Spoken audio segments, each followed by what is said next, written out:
اللہ سبحانہ و تعالیٰ کے بابرکت نام سے شروع، جو بڑا مہربان اور نہایت رحم کرنے والا ہے۔ السلام علیکم۔ تمام مسجدیں اللہ تعالیٰ کے مقدس گھر ہیں، جہاں اہل ایمان اللہ کی عبادات اور نماز پنجگانہ پابندی سے باجماعت ادا کرنے کی سعادت حاصل کرتے ہیں، اور اللہ کے نزدیک روئے زمین پر سب سے پسندیدہ اور محبوب مقامات مساجد ہیں۔ ان مساجد میں سب سے افضل مسجد الحرام خانہ کعبہ، پھر مسجد نبوی صلی اللہ علیہ وآلہ وسلم روضہ رسول، پھر مسجد اقصی قبلہ اول ہیں۔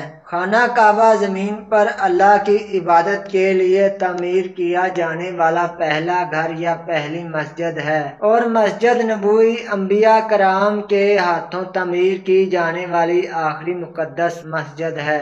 رسول کریم صلی اللہ علیہ وآلہ وسلم نے ارشاد فرمایا، بے شک میں آخری نبی ہوں اور میری مسجد انبیاء کی مساجد میں آخری مسجد ہے۔ مسجد نبوی پوری کائنات کی وہ عظیم مقدس عالی شان مسجد ہے جسے دنیا میں رسول کریم صلی اللہ علیہ وآلہ وسلم کی ذات اقدس سے سب سے زیادہ قرب حاصل ہے، اور یہ عظیم اعزاز روئے زمین کی کسی اور مسجد کو حاصل نہیں۔ اس کی بنیاد تقوی پر خود رسول اللہ صلی اللہ علیہ وآلہ وسلم نے رکھی اور اس کی تعمیر میں حصہ لیا۔ جب اللہ کے محبوب مکہ سے ہجرت کر کے مدینہ تشریف لائے تو انصار کے ہر قبیلے کی خواہش تھی کہ آقا انہیں میزبانی کا شرف عطا فرمائیں، لیکن آقا کا ارشاد تھا کہ میری اس اونٹنی کو چھوڑ دو، یہ اللہ کی طرف سے مامور ہے۔ چنانچہ اونٹنی ایک جگہ پر بیٹھ گئی۔ یہ جگہ ساحل اور سہیل نامی دو یتیم بچوں کی تھی۔ آپ صلی اللہ علیہ وآلہ وسلم نے ان یتیم بچوں سے یہ جگہ خریدی اور اپنے قیام کے بعد سب سے پہلے مسجد نبوی کی تعمیر کی۔ حضرت جابر رضی اللہ عنہ فرماتے ہیں کہ میں نے رسول کریم صلی اللہ علیہ وآلہ وسلم کو ارشاد فرماتے ہوئے سنا، بہترین جگہیں جن کی طرف سفر کیا گیا وہ مسجد ابراہیم، مسجد الحرام اور میری مسجد مسجد نبوی ہیں۔ ایک اور مقام پر اللہ کے محبوب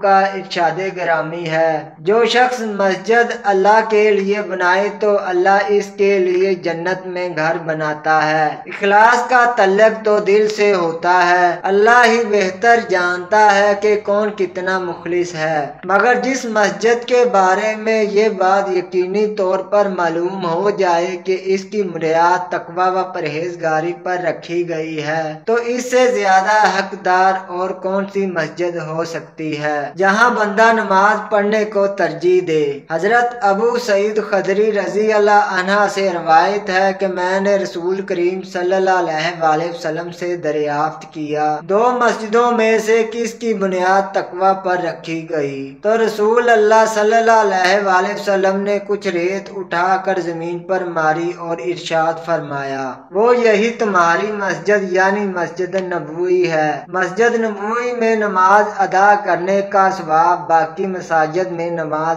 ادا کرنے سے کئی گنا اور بے حد زیادہ ہے۔ اس سلسلے میں صحیح ترین روایات میں سے جو بات معلوم ہوتی ہے وہ یہ ہے کہ مسجد نبوی میں ایک نماز ادا کرنے کا ثواب دیگر مساجد کے مقابلے میں 1000 گنا زیادہ ہے، سوائے مسجد الحرام کے، اور مسجد الحرام میں نماز ادا کرنے کا ثواب مسجد نبوی سے 100 گنا زیادہ ہے۔ مسجد نبوی کے علاوہ دیگر مساجد کے مقابلے میں 1,00,000 گنا زیادہ ہے۔ حضرت ابو ہریرہ رضی اللہ عنہ سے روایت ہے کہ رسول اللہ صلی اللہ علیہ وآلہ وسلم نے فرمایا، میری اس مسجد میں نماز پڑھنا دیگر مساجد میں نماز پڑھنے سے 1000 گنا زیادہ ہے، سوائے مسجد الحرام کے۔ چنانچہ حضرت ابو ذر رضی اللہ عنہ فرماتے ہیں، ایک مرتبہ رسول اللہ صلی اللہ